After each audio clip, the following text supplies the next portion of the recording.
Normalmente o que a gente faz é o que é melhor para os pais e a criança se adapta ao que é melhor para os pais. Mas o melhor interesse da criança é o contrário. O que é melhor para a criança? Pois ela deve participar, Felipe. Apesar dela ser menor de idade, ela é um ser humano em formação, ela tem desejos, ela tem vontades. E cabe aos pais, então, permitir esse diálogo e escutar a criança e a opinião dela. Isso não quer dizer que a vontade dela vai ser incondicionalmente atendida. Não é isso.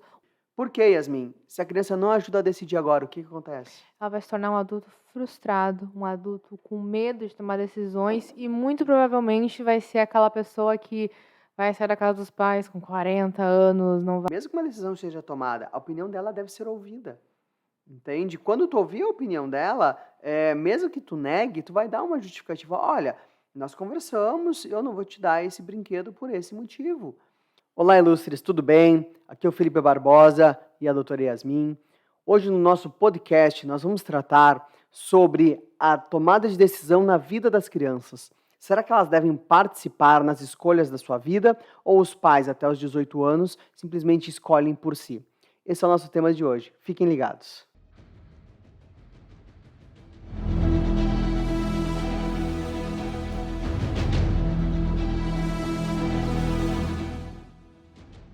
Doutora Yasmin, bom dia, boa Bom tarde, dia, doutor Felipe. tudo bem? Tudo certo. Vamos lá. Yasmin, quero tratar hoje, né, o nosso podcast, nós queremos iniciar ele tratando de um assunto de escolhas. Veja que uma criança, ela não decide sobre a sua vida normalmente, porque ela tem os pais. Então, os pais acabam tomando decisões em relação a todo o conteúdo da vida dessa criança. Mas o que eu me pergunto é, será que essa criança não deveria participar das escolhas da sua vida? Porque pensa assim, dos 0 aos 18 anos de idade, ela é considerada absolutamente incapaz. Dos 16 aos 18, ela é considerada relativamente incapaz. Ou seja, aqui ela já decide algumas coisas, claro, ainda com os pais por trás, mas ela já começa a decidir. E dos 18 em diante, ela se torna um adulto, né? Inclusive, essa idade de 18 antes era 21 anos. Sim. E aí agora, né, já faz algum tempinho, agora é 18 anos de idade que se atinge a maioridade. Mas o meu questionamento maior e o que eu quero trazer para esse vídeo é justamente isso. Até que ponto os pais têm que tomar decisões sozinhos na vida dos filhos, sem ouvi-los? Simplesmente, olha, eu sou teu responsável, eu tomo a decisão pela tua vida. Quando tu for maior, tu decide. Aquela frase que os pais dizem, não gostou, tira o teu quarto da minha casa, né? Então, beleza. E se o filho quiser tirar o quarto da casa? E aí, como é que Como é que faz? faz? Então, iniciamos o podcast com esse tema, né? E nada melhor do que iniciar pelo início, que é guarda. O que é guarda? Nós estamos falando de criança, né? Então, vai haver uma guarda. Vamos iniciar desse ponto. Importante falar, Felipe, que a guarda, independente dos pais estarem casados ou separados, ela ainda persiste. E o que é a guarda? É a tomada de decisões, é a responsabilidade que os pais têm perante os filhos na tomada de decisões de diversos aspectos da sua vida. E por que existe a guarda? Porque ele tem um menor, tem um ser humano em desenvolvimento que ainda não passou por experiências e vivências, então ele está experimentando o mundo e conhecendo. E para que ele possa ter essa experiência de uma forma plena e saudável, é necessário que tenha alguém tomando decisões por ele e guiando para que se faça a melhor escolha sobre diversos aspectos, escola, hobbies, enfim, é a tomada de responsabilidades que os pais, em conjunto, seja casados ou separados, devem então entrar em um consenso. Isso aí, guarda é literalmente responsabilidade. Se alguém não consegue tomar uma decisão, nesse caso, por ser um menor, então alguém que é responsável por ele vai guardar essa decisão, né? Vai ajudar a tomar essa decisão. Então, guarda é isso, a gente não tem muita discussão em relação a essa questão. Mas era bom a gente conceituar para Sim. iniciar e a gente entender, né? E aí nós temos uma segunda situação, que nós chamamos de superior interesse do menor, ou melhor interesse da criança, no final é a mesma coisa, tá? Isso está no ECA. Sim. Esse princípio que nós estamos dizendo baliza tudo. Porque quando a gente fala em melhor interesse da criança, nós estamos dizendo que esses guardiões têm que tomar decisões a partir do melhor interesse do menor. Eu brincava contigo quando a gente fazia o podcast aqui, né, em off, que a gente tem que observar o que é melhor para a criança e não para o pai, não só para os pais. Então, assim, financeiramente, vamos pegar um exemplo bem esdrúxulo. Um pai vai morar na Cracolândia vendendo droga. Ele está ganhando muito dinheiro. Para os pais, maravilhoso. Mas e para a criança? O ambiente que ela está inserida. Entendeu? Claro, eu joguei um exemplo esdrúxulo lá em Extremo. cima, extremo para a gente observar. Mas pega esse viés. Gente, normalmente o que a gente faz é o que é melhor para os pais. E a criança se adapta ao que é melhor para os pais. Mas o melhor interesse da criança é o contrário. O que é melhor para a criança? Pois é, tu acaba percebendo, principalmente em processo de divórcio, que os pais tornam a guarda uma questão sobre eles, sobre o que é eles. melhor para eles, se vai ficar no caminho do trabalho, enfim, eles, em vez de adaptar essa nova realidade, essa vida deles aos interesses da criança, eles vão adaptar ao que é seu e não necessariamente, como tu deu esse exemplo, apesar de extremo, não necessariamente vai ser o melhor para a criança, ela não vai se desenvolver com plenitude. Então, como tu falaste, as decisões, todas as decisões que os pais vão, em consenso, decidir, tem que ter como esse norte o que é melhor para a criança. Sabe que eu adoro trabalhar com exemplos, né? Se tivesse uma profissão de exemplos, eu estaria dentro. Porque o exemplo, ele dignifica e ele clareia, né? Sim. A filosofia diz muito isso. A filosofia, se vocês olharem ela sempre trabalha com exemplos, porque assim fica mais fácil de enxergar as coisas. Vamos pegar as visitações aqui, tá? Aí eu estou falando de visitação livre e eu estou falando de visitação alternada. Alternada é aquela que a criança pode ficar 15 dias na casa de um, 15 dias no outro, ou quando os pais moram em estados diferentes, então fica com a mãe aqui, mas nas férias de inverno e verão ele passa 30 dias com o pai lá. Beleza. Mas vamos pegar um exemplo de guarda, então, alternada, que os pais moram aqui, moram a 50 quilômetros de distância um do outro, tá? 2 horas de carro, 1 hora de carro, resolve. Beleza. O que as pessoas fazem normalmente é utilizar os filhos como bagagem. Entende? Quem disse que a guarda, que a visitação livre é a melhor para aquele caso? Vocês perguntaram para a criança? Vocês sabem a opinião dela? Porque, tá, Felipe, mas a visitação é livre, é ótimo, porque ela vai ter mais convívio com os pais. Beleza, aí ela fica na casa do pai ou da mãe, enfurnado dentro de um quarto, sozinho. Que tipo de convívio é esse? Isso não tem convívio. O que eu quero dizer nesses exemplos, para ficar fácil, gente, é assim, o que adianta ter uma guarda livre, a criança passar 3 dias na casa de um, 2 dias na casa do outro, 4 num, 5 na do outro, sabe, sem uma regra. Será que ela tem realmente 2 quartos, 1 quarto em cada casa? Será que a forma que ela é tratada nas 2 casas são iguais? Será que ela quer estar 3 dias na casa de um, 3 dias na casa do outro? Será que ela quer fazer isso? Será que ela não quer ter um ambiente dela certinho? Raízes, né? Uma raiz naquele local, com amigos, com família, com emprego, talvez com tudo naquele local? Entende? Isso tem que ser questionado quando a gente conversa de guarda e tomada de decisões. Porque talvez a criança diga, cara, eu tô cansado, eu cheguei da aula cansada, fiz tudo integral, tô cansado da aula, tu chega aqui, mas teu pai tá te buscando agora pra ir pra Porto Alegre com ele, que ele mora lá. Aí tu vai ter que ir. Então, aí a criança parece uma bagagem, ela vai de um lado para o outro com os pais. Calma! Na guarda paralela que eu falei ali, perdão, quando a gente fala de visitação paralela ali, eu estava falando sobre isso também. Aí, quer dizer, vai ficar 15 dias aqui, 15 dias lá. Mas a criança quer ficar 15 dias na casa de cada um? Será que é assim? Mais importante, os pais oportunizam esse tipo de diálogo sem E a gente reprimir? escuta na justiça, muitas vezes, juiz dizendo assim, mas a criança não tem escolha, os pais têm que levar, ela vai ter que se adaptar a essa vida. Aqui, cara pálida... Não é o que o ECA nos diz. Não é assim, não. A criança tem que estar... tudo bem, os pais se separaram, a criança não quer ir com o pai nesse primeiro momento, a mãe tem que dar uma forçada para ter o convívio, certo, 100% isso. O que eu estou dizendo é outra situação. É tu estar forçando a criança, já em um outro estágio, a fazer uma coisa que ela realmente não quer ou que não está a beneficiando. E nesse exemplo, percebo o quão exaustiva é essa rotina para essa criança, independente da idade, porque imagina o tempo que ela poderia estar convivendo com outro genitor, ou fazendo qualquer outra coisa, ela tá enfurnada num trânsito e preocupada, esperando porque amanhã eu vou ter que ir com o pai, depois eu vou, sei lá, em tal lugar. Na verdade, às vezes Olha nem que sabe onde vai estar. estressado. Então, imagina as questões psicológicas que podem decorrer disso depois, uma ansiedade, algo nesse sentido, e que os pais não pensam, porque é cômodo para eles, é conveniente para eles esse tipo de rotina.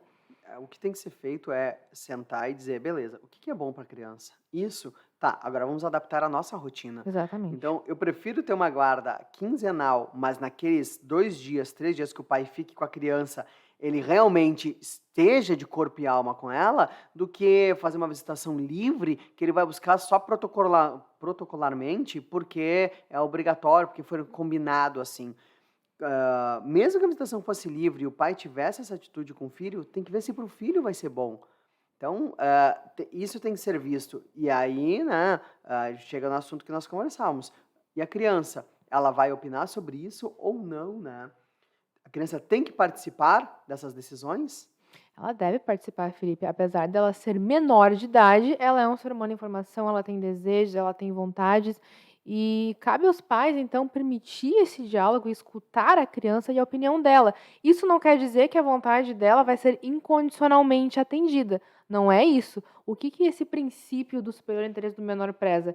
Que você vai permitir essa opinião da criança, os pais vão analisar e dentro desta análise, deste diálogo, eles vão tomar a melhor decisão. Perfeito, tu falaste a palavra visão. É isso aí. A criança tem a sua própria visão e, claro, de uma forma limitada inicialmente, De mas acordo essa com sua visão maturidade. tem que começar a ser observada. Existe uma idade? Não, não existe. Mas começa a observar, tá? Olha, vamos fazer o seguinte, a criança vai no supermercado. Tu quer essa bolacha ou essa bolacha? Aí tu vai dizer, mas Felipe, tu tá limitando. Sim, mas tu tá dando um direito de escolha. É um direito mínimo, mas é uma escolha, entende? Tá, agora tu vai fazer isso ou isso. E aí a gente vai dando inicialmente limitações, mas ao mesmo tempo a possibilidade de escolha para essa criança. E como isso é importante, Yasmin, quando a gente fala de escolhas da criança. Vamos então a mais um tipo de pensamento. Olha só, uma menina extremamente ativa, tu coloca ela no balé, ela não é do balé. Ela é do street, ela é de outro tipo de dança, ela não é do balé.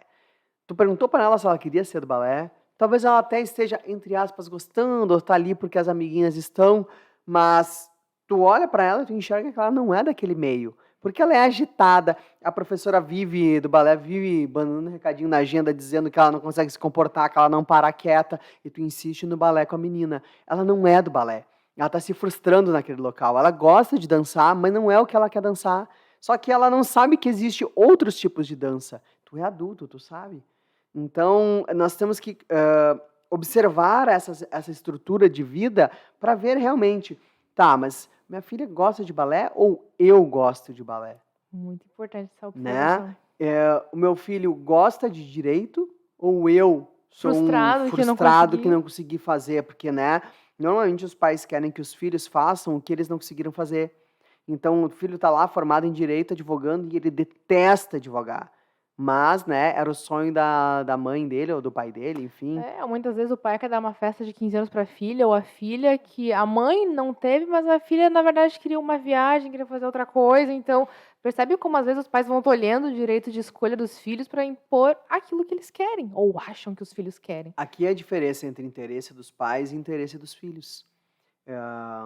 Quando tu pega, assim, pessoas muito famosas, tá? Que se deram extremamente bem na vida. Vou te dar exemplos rápidos de Michael Jordan, Beyoncé, vou te dar de Kobe Bryant, e também vou te falar do Tiger Woods, né? Do jogador De golfe, de né? golfe. Obrigado, tá? Quando tu olha o documentário da vida dessas pessoas, tu vai ver que os pais, desde pequeno, desde muito pequeno... Bom, o Tiger Woods, com 5, 6 meses de idade, já tinha o seu taco de golfe e já brincava com o pai. Eu sei, obviamente não brincava, mas aí tu olha e tu vê que ele foi o melhor jogador, e talvez não exista um jogador no mundo, vai existir alguém como ele foi, né, no golfe. Mas foi a obsessão do pai dele. Foi a frustração do pai dele de não ter sido um bom jogador, e o pai dele amava aquilo, e o pai dele transformou. Aí tu vai dizer, pá, Felipe, mas tu tá dando um exemplo de um vencedor. Mas para cada Tiger Woods no mundo, quantas milhões de crianças passam pela mesma coisa e não o tornam Tiger Woods? Não se tornam. A gente só sabe da história do vencedor. A gente só sabe da história do vencedor do Michael Jordan. Mas quantos pais fizeram a mesma coisa que fizeram com o Michael? Sim. Crianças frustradas que não conseguiram. É só olhar as peneiras de futebol que tem nas escolinhas e tal.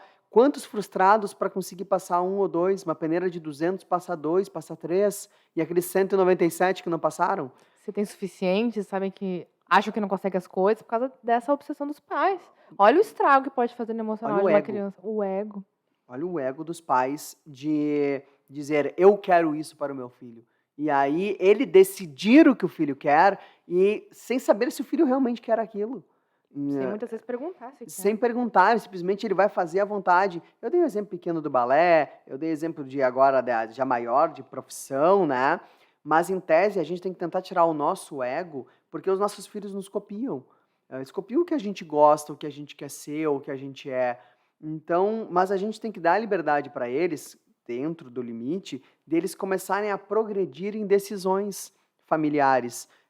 Então, vamos decidir sobre a vida da criança? Vamos. Vai ser balé ou street? Ah, vai ser skate ou vai ser natação?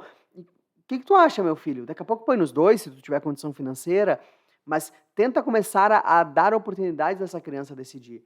Por quê, Yasmin? Se a criança não ajuda a decidir agora, o que acontece? Ela vai se tornar um adulto frustrado, um adulto com medo de tomar decisões e muito provavelmente vai ser aquela pessoa que vai sair da casa dos pais com 40 anos, não vai ter uma vida adulta de fato, porque ele não se sentiu seguro em tomar pequenas decisões lá na infância, como, por exemplo, escolher a sua própria roupa para ir para o Sim. colégio, escolher os brinquedos. Muitas vezes a gente tem meninas que não gostam de coisas convencionais. Por exemplo, eu vou dar o exemplo da tua filha, que eu gostava de bonecas, mas a Filipa adora dinossauros. Então, tu permite essa escolha, tu torna adultos mais fortes, adultos mais seguros das suas decisões.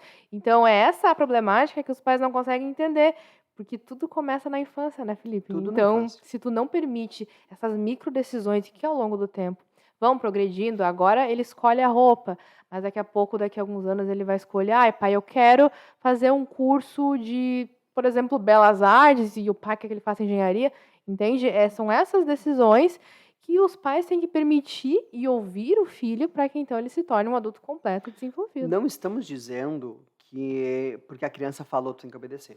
Sim. Não é isso.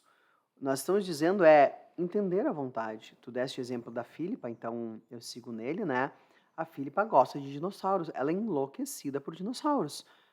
Eu ia dizer para ela, não, dinossauro é brinquedo de menino, e eu ia frustrar ela, ou eu e a minha esposa, ou a gente, não, beleza, tá, vamos ver onde é que vai dar isso aqui. E ela adora, brinca, tem roupinha de dinossauro, tem Sim. os brinquedinhos dela, ela adora. Então, quer dizer, ela disse que ela gostava, nós percebemos que ela gostava, e o que a gente fez foi, não cortou. A gente permitiu, mas esse foi um exemplo, mas tirando da minha família, mas os outros, a gente ouvir a criança e entender o que ela está precisando e dizer, meu filho, olha só, nós temos 2 opções de colégio, esse aqui é um colégio mais rígido, tal, tal, tal, tal, esse colégio é assim, tal, tal, tal. O que tu prefere? O que tu achas? Onde é que tu acha que tu te adaptaria melhor? Não custa perguntar, ajudar. Ele vai ter a decisão final? Não, mas pelo menos Oportunizou esse tu espaço. oportunizou. Olha, nós vamos te colocar no internato. O que tu achas? Bom, é uma opinião, mas isso foi uma coisa pequena, mas ela pode começar a ser outras coisas. A família vai trocar de carro. Vocês já perguntaram a opinião da criança, o que ele acha? Ou não da criança, mas fazendo já de Ou um, se mudar de de um residência. pré-adolescente. Sabe, tu mora numa cidade capital, tá? Tu mora numa capital e aí tu vai extremamente pro interior. Olha essa diferença, essa ruptura, né? Olha a ruptura. Ah, mas tu só tá olhando o interesse da criança. Sim, mas é o que a gente tá falando, né? Então, assim, mas vai beneficiar os pais. Bom, tudo bem, há exceções. O pai trabalhava em tal emprego, funcionário público, foi transferido para tal cidade, não tem o que fazer. Bom, é óbvio, né, gente? Mas estamos vendo situações de escolhas. Quanto mais tu deixar o teu filho escolher, ou pelo menos opinar, e a opinião dele ser ouvida, mesmo que num veredito familiar ela não seja E ele acolhida, sentir que tenha valor essa opinião, por mais que não seja acolhida no final. ele não tem opinião durante os 18 anos. Tá? Vamos dizer que ele vive 25 anos na casa do pai e da mãe, tá? Durante 25 anos ele não tem opinião. Aí ele sai pro mundo, acha uma esposa ou acha um marido, vai pro mundo. Que opinião essa pessoa vai ter? Como que esse adulto vai se portar no ambiente de trabalho, nas suas relações? Tu nunca pôde opinar sobre a tua vida.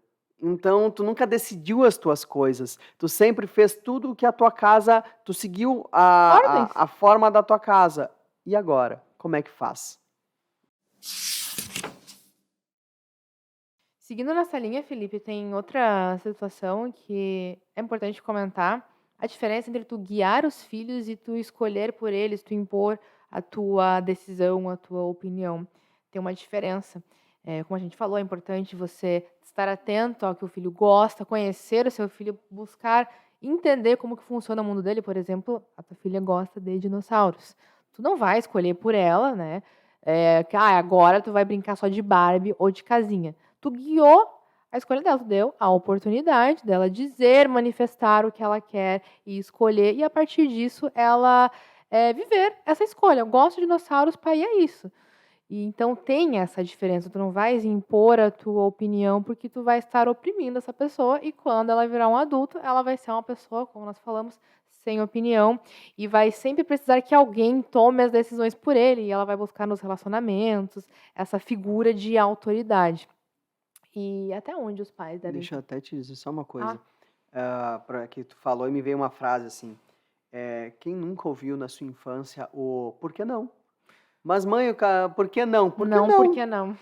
E aí tu ficava pensando, por que não, desgraça? Eu quero saber. E simplesmente, Ela não mas mãe, eu questiona. queria ir lá e tu não deixou. Por que não? Por que não? E acabou. Não tem justificativa. Simplesmente diz que não é não. Tá bom, beleza. Isso é problemático porque ele não questiona. Quando a gente fala de decisões, que as crianças podem tomar, crianças eu digo, né, mas Adolescentes também. crianças, adolescentes, pré-adolescentes, o que a gente está dizendo de decisão é, mesmo que uma decisão seja tomada, a opinião dela deve ser ouvida, entende? Quando tu ouvir a opinião dela, mesmo que tu negue, tu vai dar uma justificativa, olha, nós conversamos, eu não vou te dar esse brinquedo por esse motivo. Então, tu explica, não é só uma coisa arbitrária de, não, eu não vou te dar. Então, se tu vai no supermercado com a criança e ela quer pegar 300 coisas, tá, tu tem na cabeça que tu vai dar uma para ela, que tu não escapa, né? Mas, então, tu tem que ter justificativa porque tu não vai dar os outros. Não, não, não, não, não, não, só um e acabou. Mas por que só um? Explica o porquê. A criança está fazendo uma escolha. Pega lá, separa 2, 3 do que ela escolheu e disse, tá, agora tu vai escolher um deles, porque, né, financeiramente, vamos lá, eu só vou deixar tu escolher um deles, porque senão é muito dinheiro. Ponto, tu tá informando para a criança alguma Tu tá situação. guiando, tu não tá Tu tá impondo. mostrando que não é tipo, olha, do jeito que tu quiser, a hora que tu quiser, vai ganhar tudo que tu quiser. Ou do jeito que eu quero e não ganhar nada também. Não, então assim, quando a gente fala em decisão, é justamente informar para a criança o porquê o não, o porquê o sim, por que aquilo está sendo feito daquela forma, por que a decisão é aquela, por que ela tem que ir com roupas limpas para o colégio, por que ela não pode rasgar as roupas dela. Então, tu explicar para ela o que está acontecendo, porque ela tem inteligência, claro, em decorrência da sua idade, óbvio, né? Então, vamos explicar de acordo com a sua idade, mas de forma que ela possa entender aquilo e dizer, beleza. E aquilo vai ficar gravado para novas decisões, para novos pedidos, para novas evoluções na sua vida profissional, social, emocional, enfim, né? Agora pode continuar o último trecho que tu ia falar para nós. E pegando esse gancho, até onde os pais devem controlar os filhos, Felipe? Porque tem muito é uma linha muito Aqui que tá o tênue. segredo. É uma linha muito tênue, né, da questão de tu guiar e tu impor. Muitos pais não conseguem fazer essa diferença porque, enfim, muitas vezes eles cresceram assim, não, porque o pai, a mãe é a autoridade, o filho não tem voz nenhuma. E dito isso, Felipe, a gente percebe que os pais que são super protetores e controladores, na verdade, eles estão pensando mais em si, no que vai ser seguro para eles. Às vezes nem por maldade. Às vezes nem por maldade, é uma coisa inconsciente que aconteceu com eles também. Então, eles freiam a criança, é como se ela estivesse andando de bicicleta e ele nunca soltasse ela para que ela conseguisse andar sozinha e tomar suas decisões. Então, tu percebe que o pai, a mãe tem aquele medo de perder, que é natural. Todo pai tem. Eu não sou mãe, mas Todo eu pai tenho tem pessoas medo de que, perder né, os seus filhos. a gente vê isso. Então, tu tem essa preocupação, mas também tu não pode se tornar uma obsessão a ponto de tu oprimir a criança e tolher as vontades dela. Porque quando tu vai controlar a vida dela, tu diz, eu vou controlar justamente para que nada de ruim aconteça. Na E tu maioria tá das numa vezes zona é de isso. conforto. Então, tipo, eu não vou deixar ele naquele local porque eu sei que lá tá protegido. Eu não vou deixar sair de carro com fulano e ciclano porque tá protegido. Eu não vou deixar brincar disso porque tá protegido. Então, tu protege.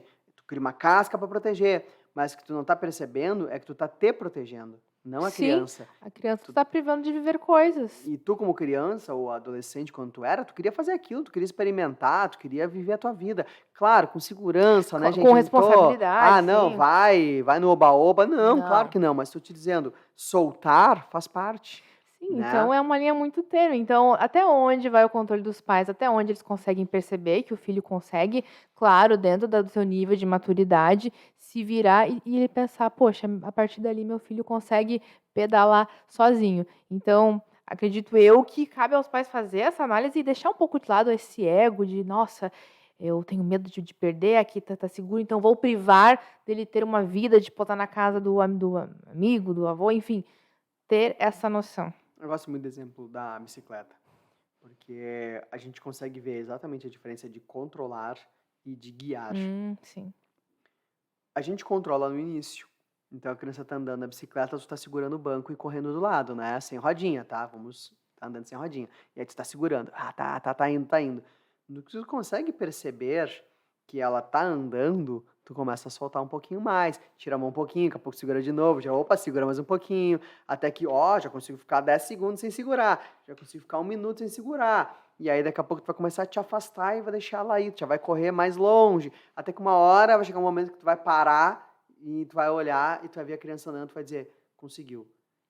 Esse exemplo da bicicleta serve para a vida toda. Tu tem que pensar que quando ele se formar lá com 18 anos de idade, para a maioridade, né? Que tu consigas olhar ele andando de bicicleta e dizer, cara, eu te formei para o mundo. Porque antigamente, os pais formavam os filhos a partir dos 18 anos. Então era assim, ó, vou te dar comida, vou te dar alimentação, vou te dar saúde e educação, mas as decisões são minhas e acabou. Depois É se assim que vira. funcionava com os nossos pais, foram assim, talvez muitos de nós foi assim, né? E hoje a nossa ideia de educação e de preparar uma pessoa ele é totalmente diferente. A visão é, vamos tentar preparar já desde pequeno para quando chegar aos 18 estar completo. E antigamente era, eu vou te manter a tua subsistência, né, até os 18, dos 18 em diante tu te vira, né? Não teve aquela preparação, a Tu te transição. vira e tu vê como é que tu vai viver a tua vida. Eu tenho que te levar até os 18. E muitos pais diziam, né? Minha obrigação contigo é até os teus 18. Depois de tu virar homem, te vira, cara. Sai de casa, faz o que tu quiser.